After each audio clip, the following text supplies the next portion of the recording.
Hello friends, welcome to Sum classes. दोस्तों, आज class 10th में जो प्रश्नावली 3.2 चल रहा है, आज हम 3.2 के सारे सवालों को डिस्कस करेंगे। जो दो चर वाले रैखिक समीकरण युग्म यानी कि जो कि चैप्टर हमारा 3 था, इसमें जो सारे कॉन्सेप्ट थे मैंने सिखा दिए थे, ठीक ना। आज हम डिस्कस करेंगे जो प्रश्नावली 3.1 आपको हो चुका है, प्रश्नावली 3.2 आज हम डिस्कस करेंगे, जो कि बहुत ही इंपॉर्टेंट होने वाला है। 3.2 से बहुत ढेर सारी चीज़ें कॉन्सेप्ट निकल के आएगा, ठीक ना। मैथमेटिक्स में कॉन्सेप्ट बहुत इंपॉर्टेंट, बहुत मायने रखता है, क्योंकि अगर आप कॉन्सेप्ट नहीं सीखते हैं तो आप सवालों को हल नहीं कर पाएंगे, ठीक है। तो यहाँ पे आई होप कि आपने जो इसका 2 लेक्चर हुआ है, वीडियो 1 वीडियो 2, जो कि दो चर वाले रैखिक समीकरण युग्म में पहला जो लेक्चर था इंट्रोडक्शन था कि आखिर में दो चर वाले रैखिक समीकरण युग्म होते हैं क्या है, उनका सॉल्यूशन का क्या मतलब है, विलोपन विधि द्वारा कैसे सॉल्व करते हैं, प्रतिस्थापन विधि द्वारा कैसे सॉल्व करते हैं, ग्राफी मेथड यानी कि जो ग्राफिकल रिप्रेजेंटेशन है उसको कैसे, उसकी हेल्प से कैसे दो चर वाले रैखिक समीकरण युग्म को सॉल्व करते हैं, ठीक है। तो आज इससे रिलेटेड जो अद्वितीय हल होता है, अनंत हल होता है, एक भी सॉल्यूशन नहीं निकल के आता है, सारी केस हम लोग जो है डिस्कस करेंगे आज प्रश्नावली 3.2 में। बहुत ही इंपॉर्टेंट लेक्चर होने वाला है, ठीक है। तो इसमें देखिए, पहला क्वेश्चन जो है प्रश्न, आपके पास सबसे पहली बात की बुक होना चाहिए, ठीक ना। अगर किताब नहीं है तो हम कितना सवाल यहाँ पर नोट करेंगे, लिखेंगे। फिर भी हम कोशिश करते हैं कि सारी चीज़ें आपको मैक्सिमम चीज़ें प्रोवाइड की जाए, ठीक है। तो इसमें हम क्वेश्चन नंबर 2 से शुरू करेंगे। क्वेश्चन नंबर 1 में जो ग्राफ ड्रॉ करना है, यहाँ पे हम क्वेश्चन नंबर 2 से शुरू करते हैं। अभी आप क्वेश्चन नंबर 1 छोड़ेंगे नहीं, वो ग्राफ से रिलेटेड है। इसमें कह रहा है कि अनुपातों A1/A2, क्वेश्चन पढ़िए, B1/B2, C1/C2 की तुलना करके ज्ञात कीजिए कि निम्न समीकरण युग्म द्वारा निरूपित रेखाएं एक बिंदु पे प्रक्षेद करती हैं, कॉमा समांतर हैं या समपाती हैं। देखिए, ये 3 चीज़ें बहुत ही इंपॉर्टेंट हैं। मैंने इस पर डिस्कशन किया था कि एक बार हम फिर से रिमाइंड कराते हैं, क्योंकि ये चीज़ बहुत इंपॉर्टेंट है। यहाँ पे हम बात करते हैं कि दो रैखिक समीकरण युग्म है। सपोज करिए यहाँ पे A1x, यहाँ पे B1y, यहाँ पे इक्वल टू 7, ठीक ना। यहाँ पे इक्वल टू एक समीकरण 1 है। दूसरा जो रैखिक समीकरण है A2x plus B2y plus equal to C2, ये हमारा समीकरण नंबर 2 है, ठीक है। इस समीकरण युग्म क्यों कहा जाता है? युग्म को इंग्लिश में बोलते हैं पेयर। पेयर मतलब जोड़ा हो गया, यानी कि ये रैखिक क्यों कहा जाता है? क्योंकि इसमें जो वेरिएबल है उसका पावर 1 है, तो रैखिक यानी कि जो पावर 1 होता है तो रैखिक समीकरण कहलाता है, पावर 2 होता है तो द्विघात समीकरण कहलाता है, पावर 3 होता है तो त्रिघात समीकरण कहलाता है, ठीक है। तो इसके जो सॉल्यूशन है, इसके जो हल है, जब ग्राफिकल, इसमें 3 चीज़ें कंक्लूजन हम यहाँ पे निकालते हैं। 3 चीज़ों का यहाँ पे आपको कंक्लूजन निकलेगा, ठीक ना। यहाँ पे इसको समझ लीजिए, ये चीज़ आपको पता होना चाहिए, ठीक है। क्या है इसमें? केस नंबर 1 इसको देख लीजिए। यहाँ पे A1/A2, ठीक है, B1/B2 इक्वल टू C1/C2, ये बराबर है, ठीक ना। यहाँ पे चलिए पहला केस इसको नहीं लेके चलते हैं। A1/A2 not equal to B1/B2, ठीक है। जो A1/A2 का जो अनुपात है वो B1/B2 के अनुपात के बराबर नहीं है। तो इस केस में जो हल होता है, जो सॉल्यूशन होता है, अद्वितीय हल होता है, ठीक है। ये होता है अद्वितीय हल, ठीक है।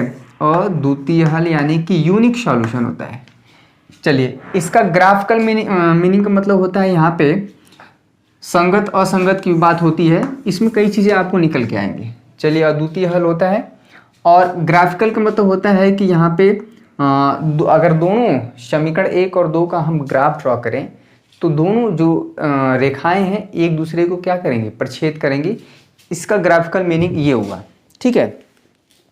तो प्रच्छेद करेंगे इसको, यानी कि प्रतिच्छेद करेंगे, ठीक है। ये चीज़ है, प्रच्छेद करेंगे। और इसका जो सॉल्यूशन होता है इस केस में बुलाता है संगत, ठीक ना, कंसिस्टेंट बोलते हैं। यूनिक सॉल्यूशन प्रच्छेद करती है, यानी कि इंटरसेक्टिंग लाइन होंगी, यहाँ पे इसको बोल देते हैं यूनिक सॉल्यूशन। इसको देख लीजिए, यूनिक सॉल्यूशन, यहाँ पे इंटरसेक्टिंग लाइन, इंग्लिश में, इंग्लिश जो CBSE बोर्ड के बच्चे हैं वो भी देख सकते हैं, इंटरसेक्टिंग, और इसको बोलते हैं कंसिस्टेंस, ठीक है। ये जो है इसको आप देख लीजिएगा, कंसिस्टेंट, यहाँ पे थोड़ा सा मिस्टेक हो सकता है लेकिन मतलब नहीं बदलेगा। तो पहला केस ये हुआ। केस नंबर 2 जो है, केस नंबर 2 देखिए यहाँ पे बहुत इंपॉर्टेंट है। केस नंबर सेकेंड, इसमें क्या होता है कि A1/A2 B1/B2 B1/B2 C1/C2। यहाँ पे आपको कुछ नहीं करना है। A1 B1 यहाँ पे C1 जो x का गुणांक है A1, y का गुणांक जो B1, यहाँ पे जो कांस्टेंट होता है C1, ठीक ना। उसी तरह से A2 B2 C2, क्लियर है। तो आपको पता है कि जो A1 B1 C1 है एक कांस्टेंट होता है, गुणांक होता है। कांस्टेंट होता क्या है, जो कि जिसका मान कभी बदलता नहीं है, ठीक ना। तो उस पर बहुत ज़्यादा तो A1/A2 B1/B2 C1/C2 ये तीनों अनुपात बराबर होते हैं। उस केस में अद्वितीय हल नहीं होता है, अनंत हल होता है, ठीक है। क्या होता है, अनंत हल, इनफाइनाइट सॉल्यूशन, अनंत हल होता है, ठीक है। इस केस में जो है, जो लाइन होती है ना, संपाती होती है। अगर दोनों का ग्राफ हम ड्रॉ करें, यानी कि A1/A2 B1/B2 = C1/C2 है, इनफाइनाइट सॉल्यूशन आता है, ठीक है। इनफाइनाइट सॉल्यूशन इस केस में जो है संपाती होती है, यानी कि जो संपाती रेखा होती है, ठीक है। इसमें क्या होगा कि पहली वाली जो स्ट्रेट लाइन है, दूसरी वाली स्ट्रेट लाइन एक दूसरे के ऊपर ओवरलैप कर जाएगी, यानी कि आपको पता नहीं चलेगा, एक के ऊपर एक पड़ जाती है, ठीक है। तो इसका मतलब ये हुआ, ये संपाती। इस केस में भी हमें क्या, इसको बोलते हैं संगत, कंसिस्टेंट, ठीक है, संगत हल या संगत सॉल्यूशन या जो भी है। चलिए केस नंबर 3 है, इसको जान लीजिए, ये बहुत इंपॉर्टेंट केस नंबर 3 है कि A1/A2 बराबर है B1/B2 के, लेकिन ये बराबर नहीं है C1/C2 के, ठीक है। ये केस नंबर 3 है, इसको नोट कर लीजिए। इस केस में कोई हल नहीं मिलता है, यानी कि नो सॉल्यूशन, कोई हल नहीं। ये बहुत इंपॉर्टेंट है, कोई हल नहीं, ठीक है, कोई हल नहीं। और इस केस में समांतर होते हैं, ग्राफिकल समांतर, ठीक ना। अगर दोनों का ग्राफ ड्रॉ करें तो रेखाएं समांतर आएंगी। इस केस में असंगत होता है, ठीक ना। ये तीनों चीज पूछ सकता है, असंगत, ठीक है। तो ये सॉल्यूशन के रिस्पेक्ट में उसका मतलब हुआ, एक ग्राफिकल मीनिंग हुआ, और एक कंसिस्टेंट इनकंसिस्टेंट मतलब है सॉल्यूशन निकलता है तो संगत होता है।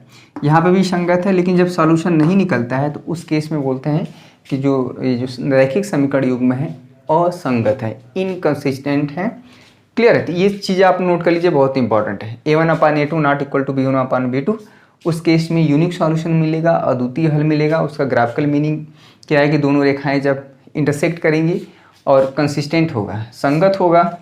जब तीनों अनुपात बराबर होगा तो अनंत हल मिलेगा, संपाती रेखा होंगी, यानी कि एक के ऊपर इस तरह से रहेंगी। इसमें ये लाइन L1 है और ये लाइन L2।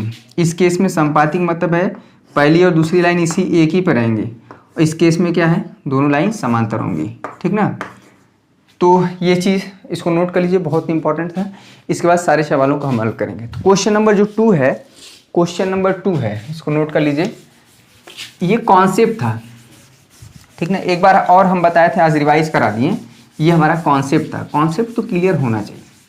मैथमेटिक्स में अगर नंबर उठाना है 95 से एबव, तो ये सारी चीज़ें आपको समझ में आनी चाहिए, क्योंकि धीरे धीरे करके ही आप सीख सकते हैं। ये चैप्टर जो है बहुत इंपॉर्टेंट है किसी भी दृष्टि से, क्योंकि इसमें वर्ड प्रॉब्लम जब आता है ना, तब असली मैथमेटिक्स का आनंद आप उठाएंगे कि हाँ, एक जो हमें समीकरण जब बनाना रहता है तो उस केस में आपको थोड़ी सी समस्या होगी, लेकिन उसको बहुत ट्रिकी वे में बताया जाएगा, ठीक है।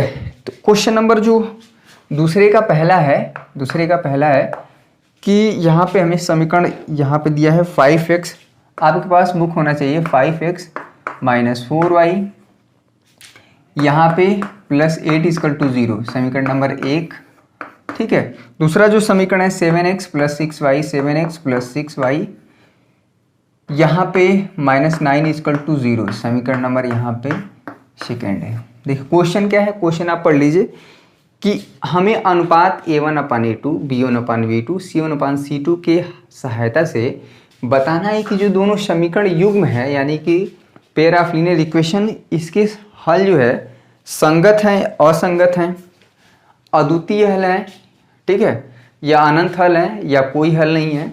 कई चीज़ें, तीनों चीज़ हमें बतानी है। तो कुछ नहीं करना है आपको।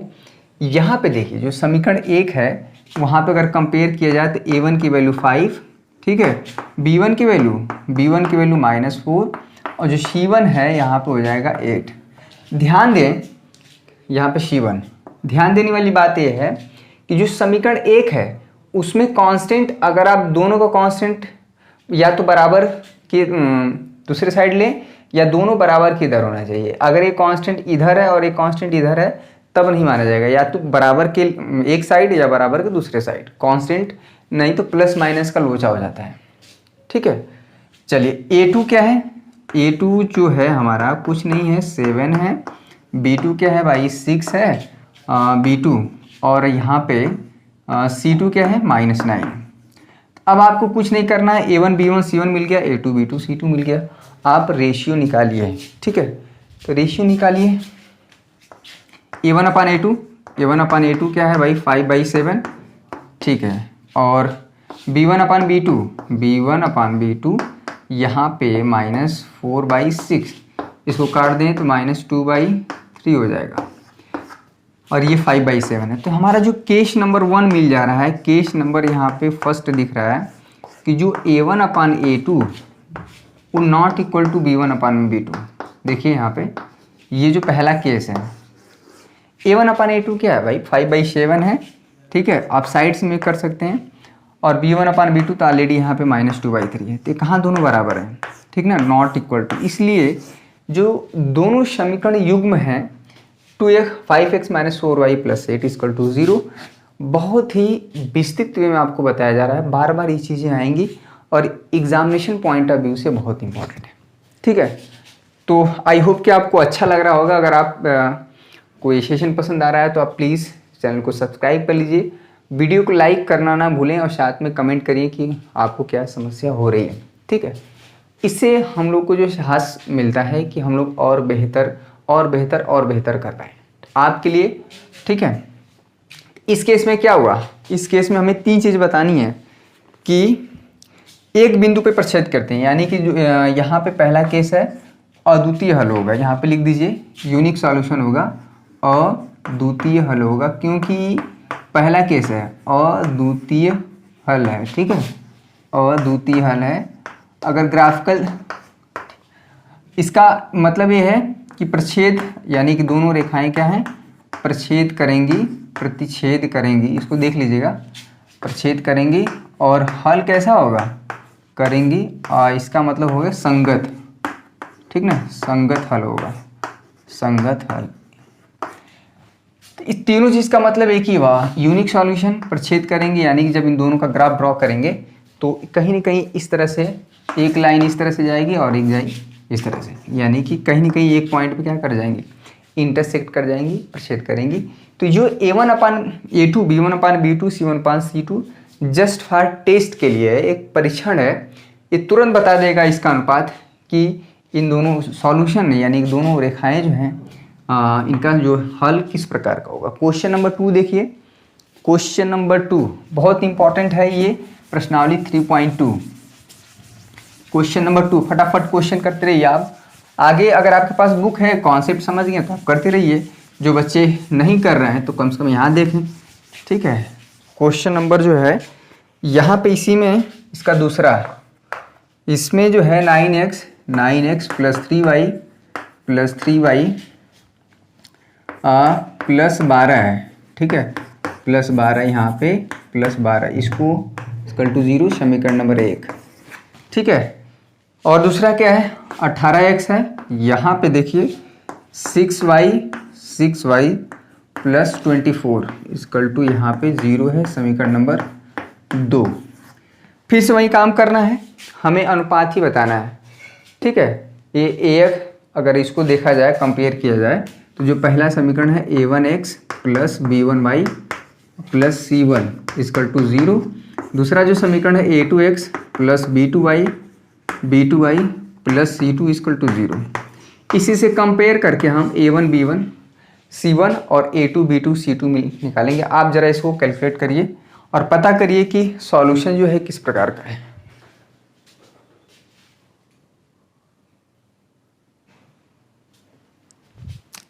ठीक है, चलिए सबसे पहली बात कि A1 की वैल्यू क्या है 9, B1 की वैल्यू क्या है 3 है और C1 की वैल्यू क्या है 12 है। ठीक है, A2 क्या है भैया 18।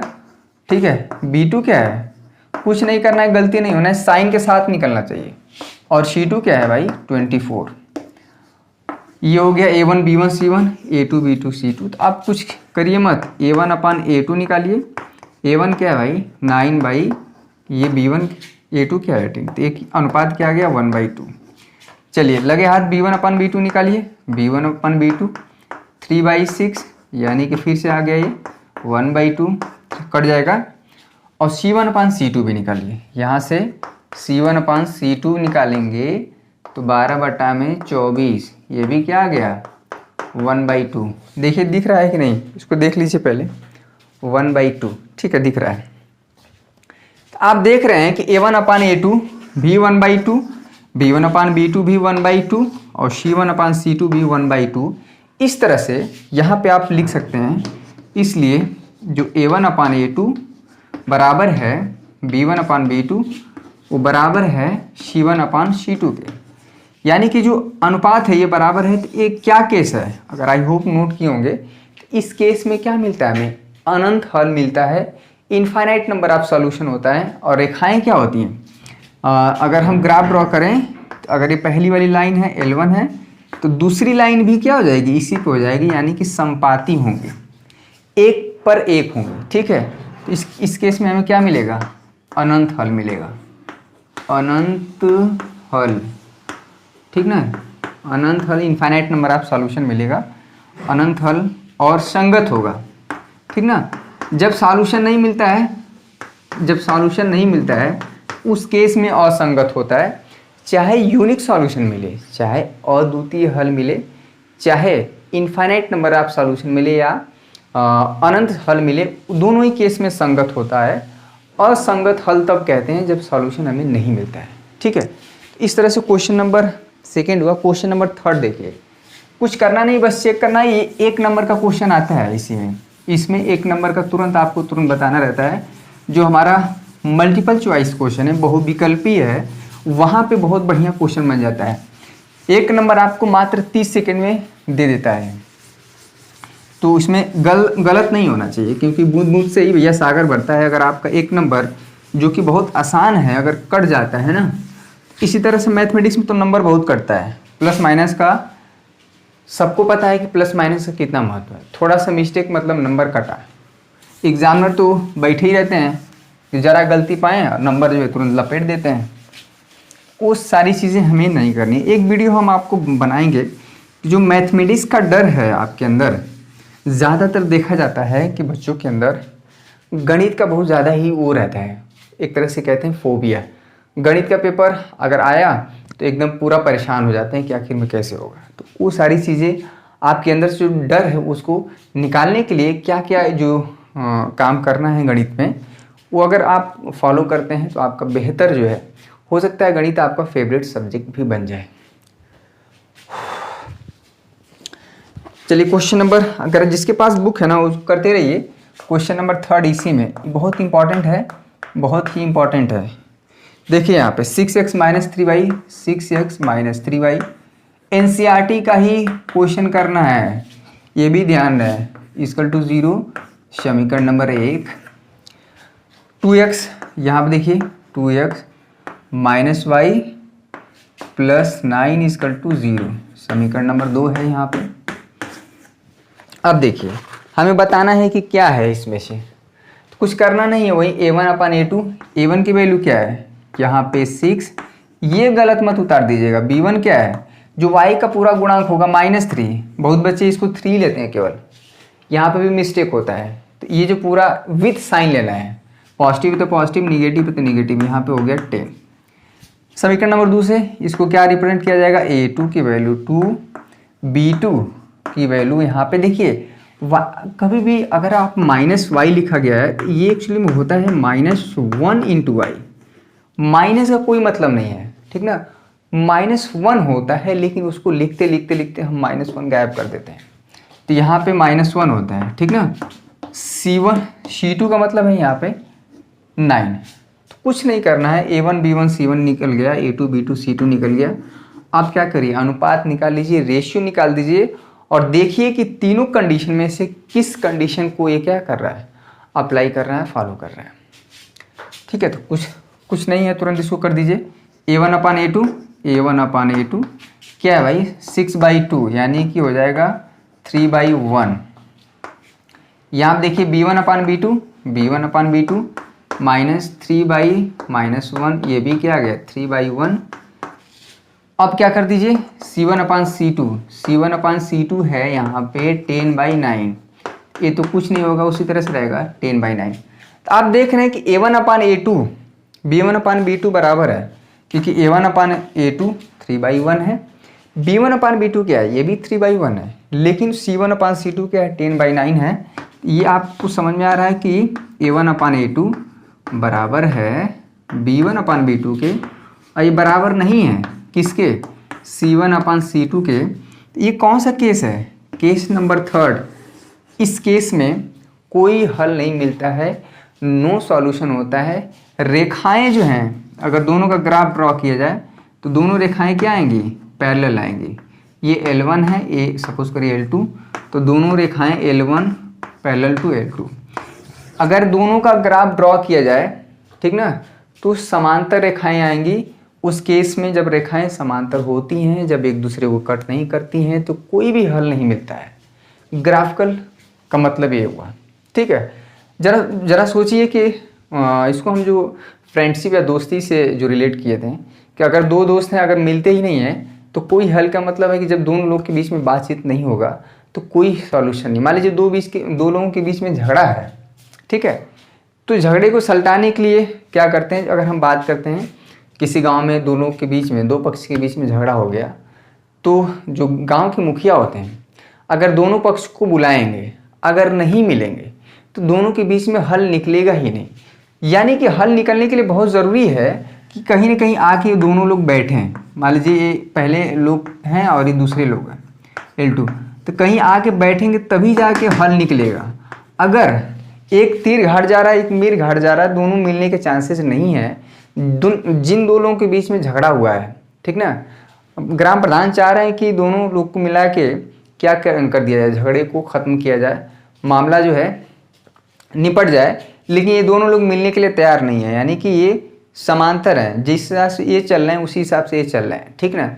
दोनों के बीच में समझौता होने का चांस नहीं है, यानी कि कोई हल नहीं निकलेगा, झगड़ा तस का तस रहेगा, ठीक है। इसका मतलब ये हुआ। तो यहाँ पे कैसे पता करेंगे कि ये दोनों जो दोनों समीकरण युग्म हैं, पहला और दूसरा, इसका हल नहीं निकलता है, तो बताता है A1/A2 B1/B2 not equal to C1/C2, ठीक है। तो कोई हल नहीं होता है, ठीक ना, कोई हल नहीं होगा, कोई हल नहीं होगा, ये बहुत इंपॉर्टेंट है।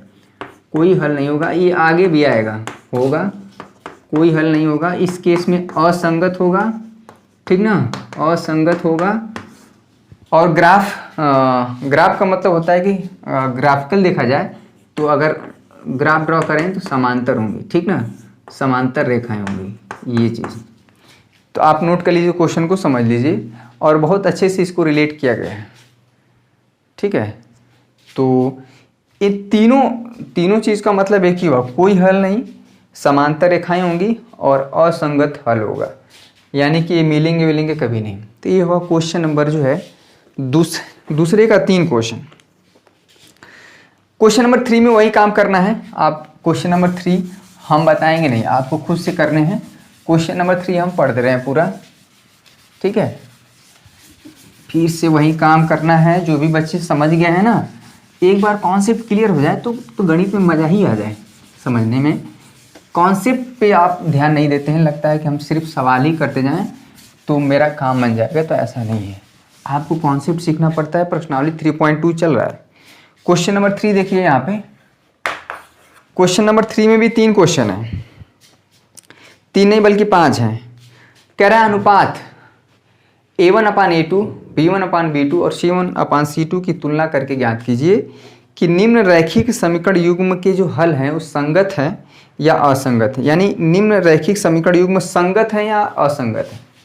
देखिए पहला जो क्वेश्चन है, तीसरे का जो पहला है,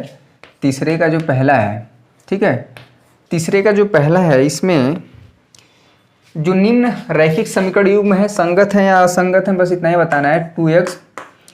2x प्लस यहाँ पे 2y इक्वल टू 5, यहाँ पे पहला समीकरण, ठीक है। दूसरा जो है इसमें 2x minus 3y equal to 7, ये हो गया दूसरा समीकरण। क्वेश्चन आपके पास होना चाहिए, आई होप मेरे पास भी होना चाहिए कि हम कैसे समझाएंगे।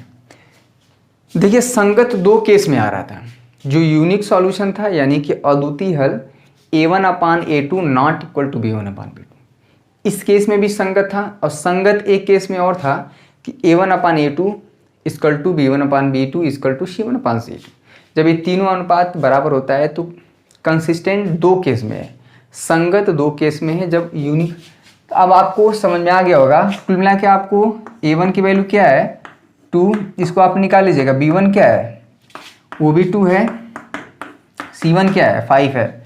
हम बार बार कह रहे हैं कि जो कांस्टेंट नंबर है दोनों बराबर किया तो उधर होना चाहिए, बराबर की इधर होना चाहिए। यहाँ से A2 क्या है, A2 2, यहाँ पे हो गया B2 -3 और C2 यहाँ पे C1 है 7 हो गया। आप पहले जो A1/A2 निकालिए, यानी कि 2/2, ये हो गया 1/1। B1/B2 निकालिए, B1/B2 क्या है भाई 2/-3। तो साफ साफ दिख रहा है चूंकि A1/A2 not equal to B1/B2, ठीक ना। यहाँ से दिख रहा है कि A1/A2 1/1 है, 1/1 कभी बराबर नहीं होता है 2/-3 के, ठीक है। ये चीज़ समझ में आना चाहिए। तो अगर ये वाला केस था जब ये अनुपात बराबर नहीं होता है तो क्या था, अद्वितीय हल यानी कि यूनिक सॉल्यूशन। और यूनिक सॉल्यूशन हमेशा क्या होता है, तो इस तरह से बोलेंगे कि ये जो है जो रैखिक समीकरण युग्म है ये क्या है, संगत है, कंसिस्टेंट है। ये चीज़ आपको समझे, 1 नंबर का काम हो गया। तो रैखिक समीकरण युग्म क्या है, संगत है, संगत है, इंग्लिश में बोलते हैं कंसिस्टेंट, ठीक है। ये चीज़ होगी, तो कुछ नहीं करना, बस रेशियो का ही काम है। तो इस तरह से बाकी सारे क्वेश्चन आप कर सकते हैं। तीसरे में जो है आपको 5 क्वेश्चन है, तो आपको अनुपात ही बताना है। गर्मी बहुत है, बाकी सारे क्वेश्चन आप इसी तरह से करेंगे। ध्यान देने वाली बात है, एक चीज़ और बता दें, एक चीज़ और बता देते हैं ना, कि कभी कभी इस तरह से दे देता है। देखिए क्या है कि मान लीजिए ये 2x है प्लस 5y है, सपोज करिए 9, ठीक है। और यहाँ पे कर दिया 8y और प्लस 7y, यहाँ पे कर दिया √2। तो कभी कभी क्या होता है ना कि ये बदल देते, सॉरी इसको x कर दीजिए। तो ध्यान देने वाली बात है कि x के सामने वाला x ही टर्म होना चाहिए। 8y plus 7x plus equal to √2 कर देता है। कभी कभी एग्जामिनर जो क्वेश्चन में हेर फेर कर देता है, तो आपको समझ में आना चाहिए कि x वाला टर्म x के सामने, तो यहाँ पे 7x को इधर कर देंगे, इसको 8y इक्वल टू √2। अब इस केस में A1 B1 C1 और A2 B2 C2 जब कंपेयर करके निकालेंगे तब जाके, नहीं तो क्या करेंगे बहुत बच्चे, इसको A1 समझेंगे, B1 समझेंगे, C1, इसको A2 समझेंगे, इसको B2 समझेंगे, इसको C2, तो गड़बड़ हो जाता है, ठीक है। तो आई होप कि ये जो है आपको सेशन पसंद आ रहा होगा। बहुत इजी है लेकिन एग्जामिनेशन पॉइंट ऑफ व्यू से बहुत इंपॉर्टेंट है।